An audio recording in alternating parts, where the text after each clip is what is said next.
have to do another pour with this Master's Touch pouring medium. And this is the second pour I've done with it. So I'm just doing all of my regular, more like heavy body paints. I have Basics and Creative Inspirations. If you're not familiar with Creative Inspirations, it comes from Jerry's Artorama.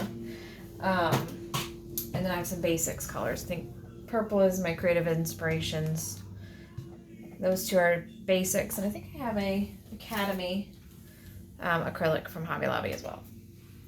But I really liked this when I used it. Sorry if that's getting wobbly. I figure I gotta remember that this new selfie stick wobbles. Master's Touch pouring medium, but I think, and this is all that's in this paint, I have white too, is Master's Touch pouring medium, water, and then the colors have a drop of silicone. But I'm either gonna have to buy a whole bunch of it, and so far they only come in these small amounts, or I'm gonna have to come up with a pouring medium mix with something like floetrol or Gluol that's a little bit cheaper and spread it out a little. I don't know, because this is going really, really fast. The good thing about getting it at Hobby Lobby and it being Master's Touch is that Master's Touch stuff goes on sale. Goes on sale quite a bit. So, you know, I can always get it on sale and stock up. But anyway, I really liked it. But the last time I did it, I used all metallics. So I thought I'd do another pour using more of the colors I typically, or the types of paint I guess I typically use, because sometimes metallics can react a little bit differently.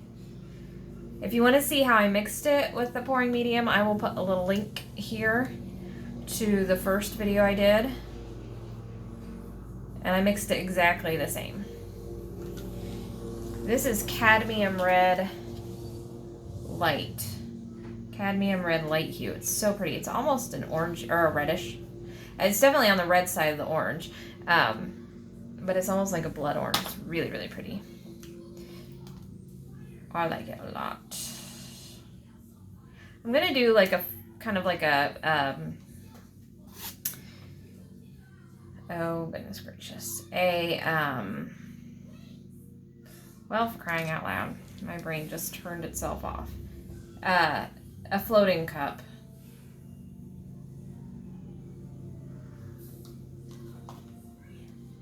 Let's do a little more purple. You can't go wrong with purple, can you? I don't think so. I'm gonna have to take a Sharpie and mark on these two.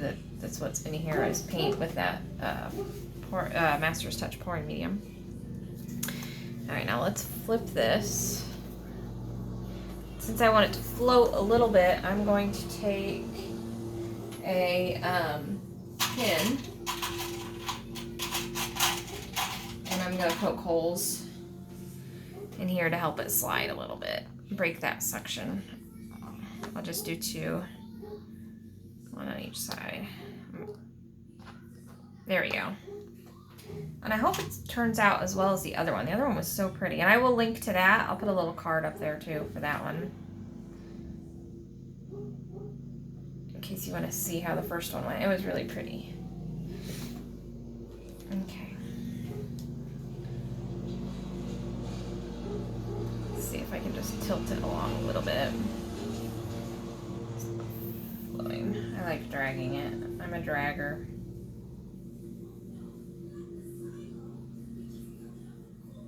Of course, then I lift it, which I'm gonna do.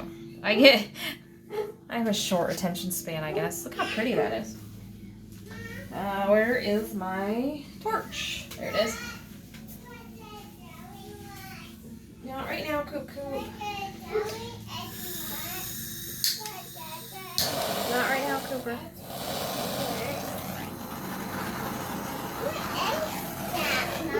It's a torch. Alright, so super pretty cells. Let's start to tilt a little bit. I don't want to lose that. I am going to find some cardboard.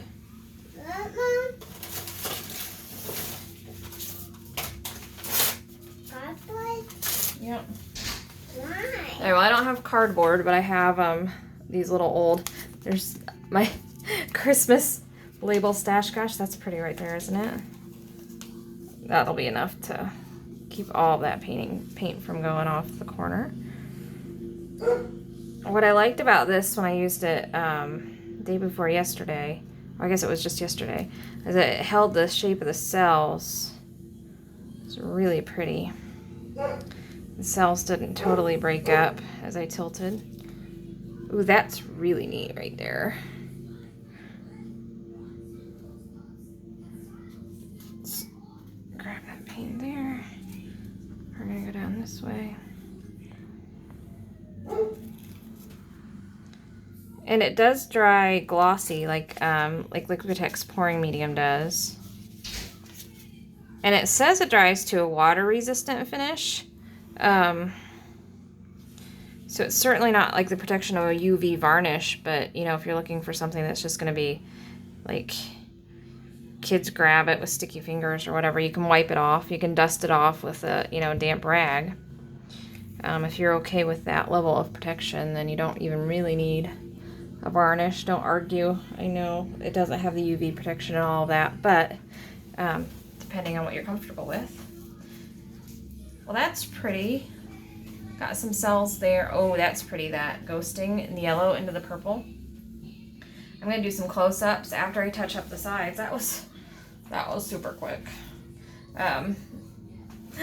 Sometimes I like quick pours, sometimes I like to fiddle, but this one does not need fiddling, so hang on just a second.